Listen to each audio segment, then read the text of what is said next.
Hey guys, how y'all doing? Doug here in Madagascar. This is my my May video blog update, and it's kind of crazy that it's been a month since I last talked to you guys. Sorry that this is a few days late, as we're, I think it's June 7th today. So sorry it's a few days late, but I wanted to go ahead and get it out to you and just kind of let you know of what happened in May, and then just kind of give you a look ahead to what's going on in June, some ways you can be praying for us here and praying for our friends here who are in the bush. And so I just jump right in. The Southbridge team from Southbridge Fellowship Church in Raleigh, North Carolina came a few weeks ago, and they spent about 10 days here in Madagascar. They spent a few days here in Tuliar for the first leg of the trip, leading just a youth event at one of the local churches. So we had different churches all came together, and they led a time of worship. They led a time of sharing their testimonies, and then each day we break up in smaller groups, and each person on the team would lead one of those groups. And so we really got to dive into some good issues and some good topics, some good things to talk about that a lot of these students, a lot of these the youth here probably don't get to talk about on a daily basis. And there is just a lot of conviction, there's a lot of repentance, and we just noticed that there was an overall growth towards Jesus. And so it was a really, really effective time, and we're just praising God of how He worked in a mighty way through the team. And then after that, took a very quick trip down to Mahafaliland in order to do some teaching in the villages as well. So in 2 days, we went to Kilomari, Besatra, and Andremba. And so it was crazy, but the team did great. No one had too bad a bush stomach. We had a few people on the flow chart before that. We had one story of a guy throwing up that was just, yeah, I'm just not gonna take time to share that right now. But it was really funny, so I wish you were there. But so we spent, I guess, 3 to 4 hours in each village. The guys would take the kids to do like games, play frisbee, play soccer, wrestle, dance, whatever. So that was a good time. And then JD, who was the team's leader, led a time of talking about marriage, talking about the relationship between husband and wife, which is something that we, don't always have an opportunity to talk about here. So it was just a great teaching, and how he just taught how God is always pursuing His people. And even in their sin, God still loves His people. He used the example of Hosea and Gomer, and how God just has an unfailing love for His people. And so you could tell that the people were just so encouraged by that, and very challenged and convicted by that as well. So we're praising God for what the Southbridge team did here. It was great having someone else here, from America, kind of like a little piece of home here with us. So that was really encouraging. They encouraged us, and a lot of times I feel like we learn more, from them. They learn more from the people here than they actually give. And so it was just a cool time to be with them and got to hang out. So that was good, and yeah, just very encouraging for us. And so I guess other than that, not a whole lot went on in May. Just normal ministry stuff here. I'm continuing to meet with Johnson and my friend Milson and Leandre and Justin. So if you continue just to lift those guys up. Justin and Leandre, I still don't know if they're believers. I treat them as they are. I've shared the gospel with them several times, and I continue to teach them / disciple them. But God knows. It's not my job to know. I'm just going to continue to teach them the word and be faithful in doing so, and just pray that it's taking root in their hearts, and just pray that their lives are being changed. And then another thing that happened that was cool was a thing with Fitan Zaha, which I know if you follow my blog, you've heard about that, or you've read that story. We still have yet to meet, haven't been able to work it out, but I know, I'm convinced that the Spirit's working in his life, and He's moving in his life, and he's really thinking about the gospel. He's thinking about following Jesus. And so just continue to pray for him, lift him up, and lift up our conversation that we have for whenever that's going to be, hopefully in the next few days. And the last thing I want to share with you, which I think is the most important thing for this update, and this is something that we just saw a couple days ago. And if you've been following my blog, my friend, our friend Taria, who's a pastor of the Sayam Church out in Bahalica, which is a kind of a bush town near the coast, about 7 hours away from here.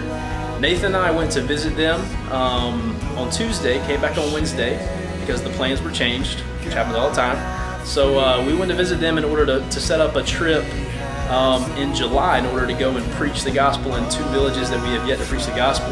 We were going to take Taria with us because he lives close, and we knew that he could in some way sustain the ministry after we left. Right when we got to the village, things were different. Things things were, yeah, a lot different than we thought they were going to be. Taria immediately came up to us and said, hey, can you please take my family, me and my family, to the doctor because we're all really sick. They have really bad colds. They all have fever, chills, very much like flu-like symptoms. So we immediately took them to the doctor and got them some medical treatment. The doctor gave them some medicine to take. And so for the next several hours, we just sat in Taria's house and just talked to him and learned about all that's going on. And really, it's just all the effects of the cyclone that came back in February, as all of you know. And they're still just great. They're greatly affected. I mean, the people in that area, I mean, all over the bush, but especially in that area down there, are really suffering. I mean, the land is dry, so there's no good sustainable crops.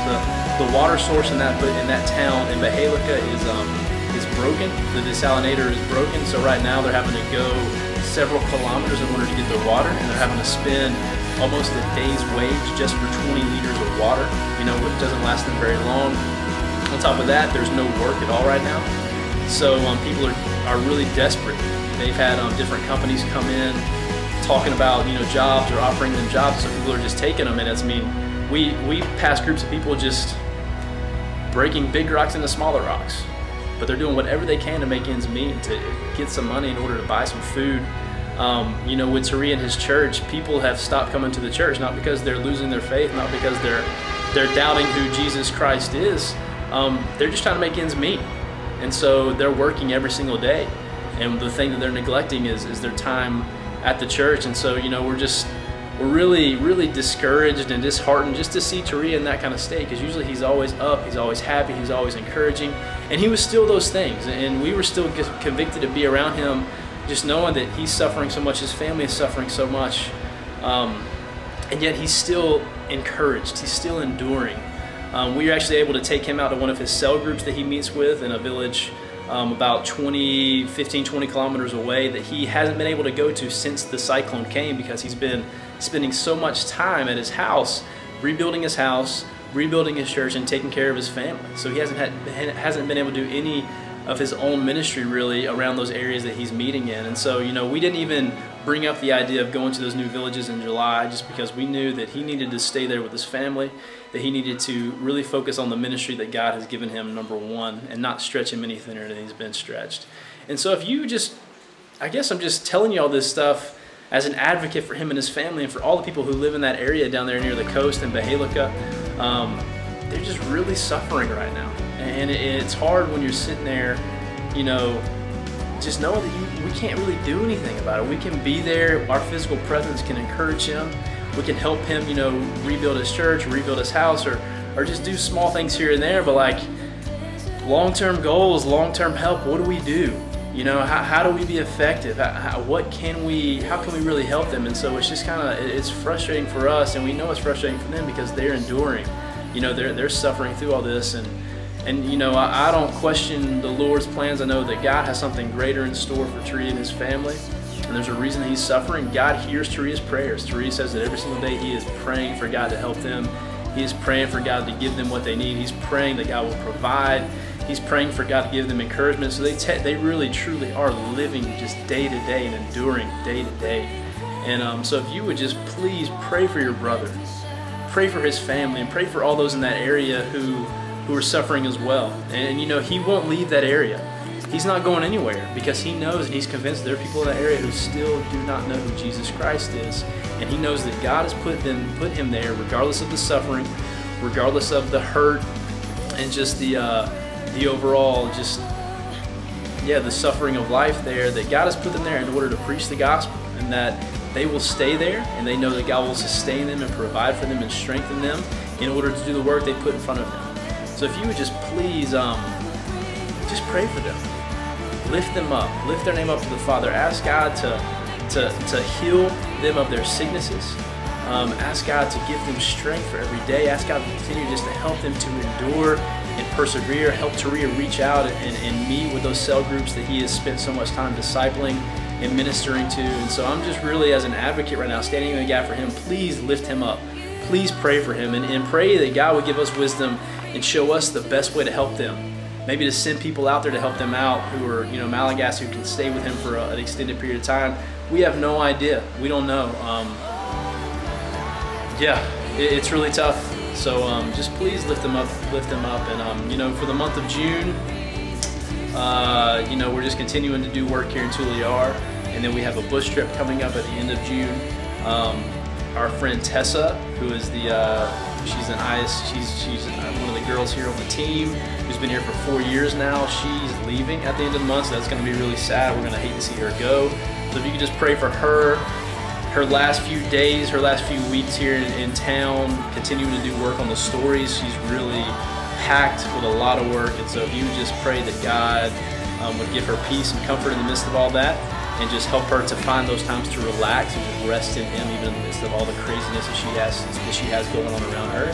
And just pray for a good transition for her back to the States. And just continue to lift up the team here. Continue to lift up our friends in the bush who are suffering, that they would continue to trust in the Lord and find peace and find security and find comfort and strength in Him daily. And again, I thank you guys for praying for me. I'll be home in less than 2 months now, and that's crazy. So I've got 2 more video updates, and that's it. And I'll be home seeing you guys. So just pray that we finish strong. And Nathan and I finish strong and endure to the end, and continue to allow God to use us and work in us and mold us and shape us and grow us and convict us, challenge us, yeah, all those things. So again, guys, thank you so much for all that you do, all the ways you pray and support us and support me. And I love you guys. And this is Doug, signing off here in Madagascar. Beluma.